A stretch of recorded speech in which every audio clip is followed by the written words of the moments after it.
conclusion, that is why Franz Kafka in the Metamorphosis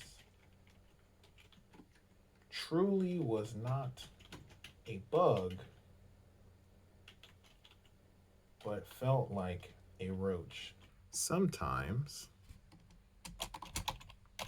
in life, you feel like a pest, but that usually means you're not doing your best. Yeah, that's it. Whoo! All right. Let's do that right there. Make sure we get that saved up. That is 5 pages and 5 hours of my life I'm not getting back. But listen, that's another semester down, baby. Yes, indeed. And you know what? I really was asking myself, like, is it worth it? You know, thousands of dollars that I don't really have, but psh, what the fuck is that? Oh my god, bro. Oh, hell no, man. What the fuck, man? Bro, I swear, every time. The most expensive thing is being fucking broke. Every time they move the damn goalpost, man. Brick by brick and a stone by stone. It wasn't done alone. Spirit is the... Welcome. You are listening to Menstruction. I go by a Black Velvet. Yes. Greetings and salutations. It's me, BV, otherwise known as BBB. You know, Black Velvet or the Big Black Builder. And no, my name's not Bob. Listen, we got some great stuff we got to go into today. But before we get into that, I got to show some love to Ground News. Ground News is an application that aggregates all of the hottest and most important headlines of the day and separates them by their political bias. Now, we all know, because we live in this 24-hour news cycle, that it is way too easy to get caught up in a headline. And most people, let's be honest, y'all don't read past the headline. You see the headline and that's what you share on your social media feed. What Ground News does is they break through those algorithms and they break through the biases and spins that are put in by the mainstream media. And they present the headlines from a myriad of different publications, and they separate it via its bias, from left-leaning to the center to the right. So if you get a chance, check out Ground News. Stay informed, stay tapped in. Ad read. And no, it's not a sponsor. All right, let's get into it. It's been challenging. There was a lot that I was faced with throughout this semester, but then preparing to go into the next one, I found myself in a position where I was sincerely, truthfully, in my heart of hearts, having a dilemma. And I was asking myself, do I really want to continue? Is this something that I really, really want to do? I then see on my phone, I get a notification saying, as if it were divine, that 8.8 million people have missed their first student loan payment after the release of the payment pause for COVID. Then I get another notification from Ground News stating, ironically, truly, that a bunch of other companies are now lowering their standards, removing the requirement of needing a degree to work there. Folks, 2023 has just been an odd year. Okay, things have been topsy-turvy. It's been an odd year. Here, let's read through. Let's go over it a little bit. Let's discuss. This is from CNN. Nearly 9 million student loan borrowers missed their first payment after pandemic pause ended. Nearly 9 million borrowers missed their first student loan payment after the pandemic-related pause ended this fall, the Department of Education said Friday. That means roughly 40% of the 22 million borrowers who had bills due in October did not make payments by mid-November. Bringing so many borrowers back into repayment at the same time was expected to be a challenge. The new data is the first glimpse into how many people may be struggling to afford their student loan bills after the 3+ year freeze. So let's start right there. 3 years, right? So we got to go back. Really have to go back and think COVID is when this all started, because this was all, as it stated right there, this was a policy that was enacted under the Biden administration. And so most Americans, working class Americans, college graduated working class Americans, because you got to remember, especially for the people that graduated in the year 2020, just got that degree fresh. A lot of them probably felt like those people in 2008, which is for some of us, some of our parents who graduated and immediately got smacked in the face with that recession. And so job security and the job search was challenging. And being able to find a job immediately after college was virtually impossible given the economic circumstances. Very similar thing happening here with this situation. Now you have where the economy actually, at least on paper by the numbers, is doing the best it has ever done historically. Stock market just hit, I think it was the Dow Jones, hit an all-time high, historical high, right? So from the numbers perspective, on paper, economy is doing the best that it's ever been. However, those results are not translating down to the average working class American, especially those that are holding on to student loan debt, which we already know is in the trillions, the trilly willions. So now you have these people who have gotten a reprieve effectively for 3 years.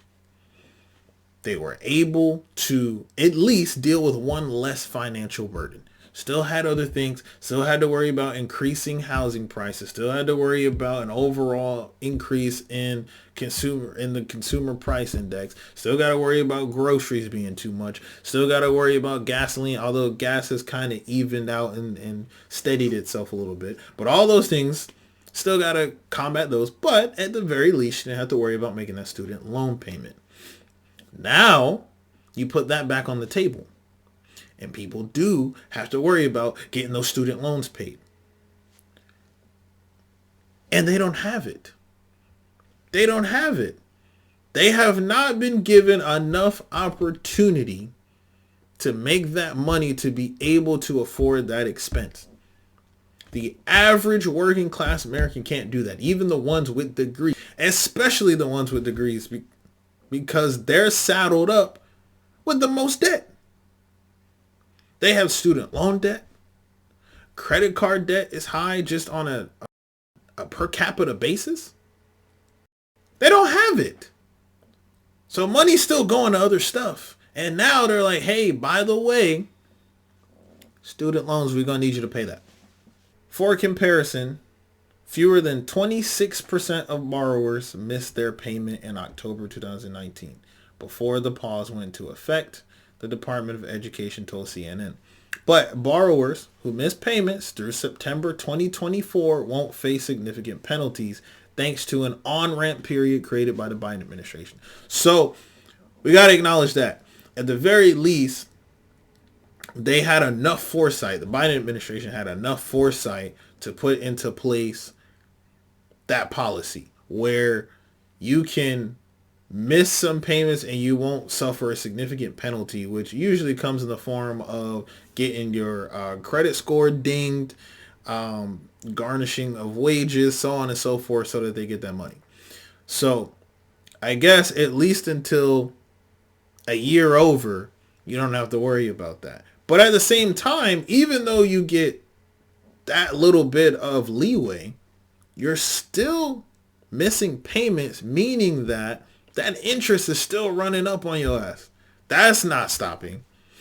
So even if you're not making those payments, it's not changing your principal and you're not getting any major penalties, but the interest is still eating you. And that's what it says right here. During that period, borrowers won't be reported as delinquent or in default to the 3 credit bureaus. Great. But interest will continue. While most borrowers have already made their first payment, others will need more time. Some are confused or overwhelmed about their options. Undersecretary of Education James Cavall wrote in a blog post Friday. It may take time for borrowers to figure out how much they owe each month and how to fit the payment back into their budget after the long pause. Some may want to enroll in a different repayment plan to reflect possible changes to their financial situations. Millions of borrowers have a different student loan servicer than they did before the pause went into effect, complicating matters further. Some borrowers encountered, hours-long wait times when calling their servicer with questions as the pause ended. Now, I'm thankful, I'm lucky, I guess, that I didn't have any major issues with that for the most part. My loans did go from being held by, I guess, the Department of Education to a third-party servicer. But that happened, it feels like a year ago now. I can only imagine for a lot of people that that process wasn't that simple. Maybe they didn't get the right correspondence. Maybe the shit just happened more last minute for certain people. But also, as they said right there, how many different third-party servicers are there? I mean, these are just collections companies effectively. So who knows? I got lucky with the one that they sent my loans to. They seem to be, for the most part, pretty straightforward and easy to contact and consistent with correspondence. So I can only imagine how challenging it has to be, especially if you're in a situation where you're with other people, you're in a household with other people, or you know other people that have student loans as well, and you're trying to all figure it out together, share your experience, but y'all dealing with different companies, different loan servicers, different collections agencies. That's crazy. Affected borrowers were not required to Did I read that? Affected borrowers were not required to make their October payment because when an error was detected, the Department of Ed put them in administrative forbearance. So they're taking responsibility for how messy it can be. That's good. The Department of Ed previously said that the servicer Mohila, Missouri Higher Education Loan Authority, failed to send 2.5 million borrowers their bills on time. And see, that's what I was just talking about. Because they want their money. That is going to be their priority. But it's funny to me that they are not going to prioritize the correspondence to make sure you know what you need to do to make sure you send the money on time. But they're still going to be collecting. They're still going to be asking for that money. Those borrowers were placed in forbearance and the government held $7.2 million. Okay, so they got penalized for that. Fine. Additionally, an estimated 305,000 people initially received federal student loan bills with the wrong amount, many with charges higher than they should be. Now, let's stop right there. I'm sure that a lot of those people saw that bill and maybe they didn't even know it was wrong. Well, I'm sure some of them did. I'm sure some people were tracking that meticulously and that shit came in and it was like, oh, hell no, that's insane. But I would venture to say that some of those people probably saw that, and because they hadn't had to pay for 3 years, out of sight, out of mind, when they saw it, they were like, well, damn, of course. The amount is more, it's increased. And they were just like, well, look, fuck it, man. That's way outside of what I thought it was. I'm not going to pay that. Not because I want to admonish my responsibility to it, but I don't have that. And it's even more than what I thought it was. So I'm sure in some instances that led to people not paying because they saw that shit and it was like, oh yeah, that's insane. I don't have that. There are millions of borrowers who had their federal student loan debt wiped away since the pause went into effect in March 2020. So effectively what the rest of that article is saying is it's just detailing the people who did qualify for some partial or complete student loan forgiveness in the program that Biden was able to push through, but it was extremely categorized and only certain people of very specific circumstances qualified for that. Most people did not get that. Most people serve in this position. As we saw, 9 million people, 40% of all student loan holders, didn't make their first payment. So it didn't apply to them. So you can see the effect that holding these student loans has had on people. People going to college, going to university to get themselves a better quality of life, to get themselves in a position where they can be higher yielding earners, putting themselves in a place where they can access better opportunities and bring some money, bring some stability, bring some security to themselves, to their family. You're told always, and it is true statistically, that you on average will earn more than those that do not hold degrees. Except we go here from CBS News. More U.S. companies are no longer requiring job seekers to have a college degree. Employers across a range of industries are dropping a job requirement once considered a ticket to a higher paying job and financial security, like we just said, a college degree. Today's tight labor market has led more companies instead to take a more skilled-based approach to hiring, as evidenced on job search sites like Indeed and ZipRecruiter.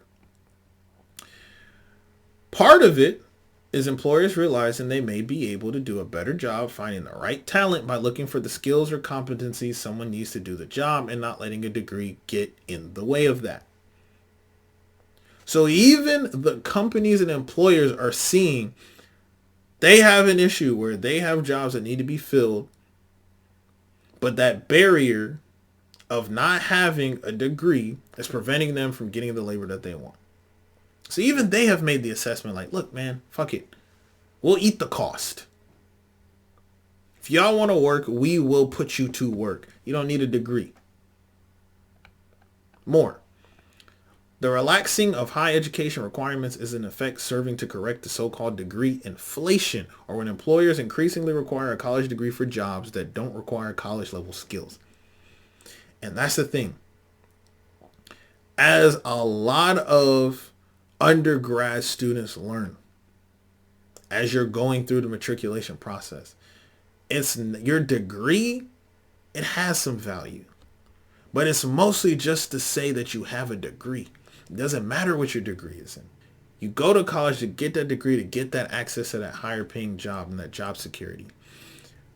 But when you get there, you actually land that job, you still get passed over by somebody who has more job experience, or you're told you need more experience, so you don't get the job at all. So it seems like maybe these companies are also acknowledging that reality, that it's a catch-22 situation. They want the job experience and they also want you to have a degree. Additionally, 45% of employers surveyed by the firm said they had done away with degree requirements for certain roles over the past year. 72% of firms said they prioritize candidates' skills and experience over diplomas they hold, according to ZipRecruiter. The opposite trend played out during the Great Recession in the late 2000s. So this is, like I was talking about before, with those that were just graduating when that was happening, not being able to get jobs. Employers upskilled jobs and snapped up graduates on the cheap. The trend is slightly more prevalent among small businesses, with 47% of small and medium-sized businesses more likely to cross a college degree off the list of desired or necessary attributes in a candidate, compared with 35% of larger businesses, according to ZipRecruiter. So effectively, they're saying right there, especially small businesses who realistically don't have so many extra resources like HR departments and, depending on how small the business is, they don't have HR departments. They don't have necessarily a whole marketing department, an accounting team, those kinds of things where college graduates might excel. Someone who has been studied in that field would do better. They're just, little brick and mortar stores working in the community, working with other businesses in the community. You just need skills. They can train you how to do that. There's this gap between jobs needed to be filled, positions that need to be covered, and people being qualified to do them effectively. That's realistically what the rest is saying. So it's an interesting set of circumstances that all come together. You want to go to college. It's no question to me why people, especially Gen Z moving forward and the subsequent generation to follow, the question of, is college really the way to go? Is it really worth it? Is it really going to be worth your while? Is the overall cost truly worth it? It's no wonder that that's a question. There's no wonder that that becomes the situation. Something to think about. Overall, circumstances in the situation are not new. But it is interesting to see what they are and how they're presented right now. And it's interesting to see how multiple different things can be true at the same time. What do you do with that? And then people wonder why there's this grand nihilism, why there's people feel more lonely and isolated. All these things are related. They're all connected. This is how things get fragmented.